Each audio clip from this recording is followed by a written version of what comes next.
50 young school children have been killed in Egypt after a bus and a train collided at a railway crossing.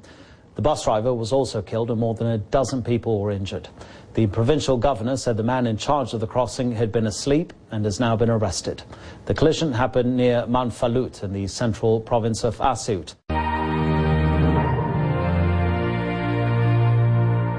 It was here that a busload of nursery school children, on their way to a class outing, lost their lives. Almost all of the dead were between 4 and 8 years old. The bus was struck at a railway crossing in Manfalut district in Asyut province. Witnesses say the impact tore the bus in half. Among the debris scattered around the locomotive, school bags, textbooks and children's socks.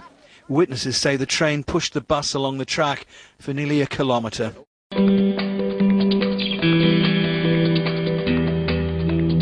The bus was broken in half by the force of the impact, and officials said the identification of the bodies would be difficult.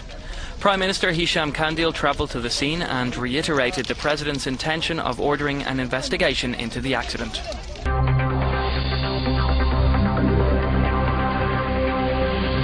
Witnesses described the horrific moment tragedy struck. The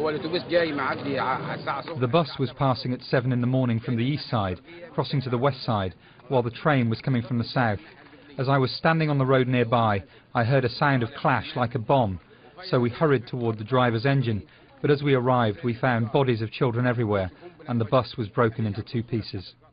Reports said barriers on the crossing at Manfalut in Asyut province were up as the train approached. Books and school bags were strewn along the track as rescuers gathered to help in the recovery operation. Egypt has a poor safety record on its railway network, and angry locals hit out at officials in what is the worst tragedy since President Mohamed Morsi took power in the summer.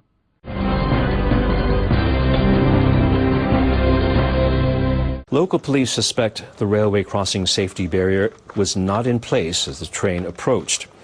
The person in charge of activating the barrier has been arrested. President Mohamed Morsi has sent Prime Minister Hisham Kandil to the accident site and instructed other ministers to conduct a thorough investigation into the cause of the tragedy.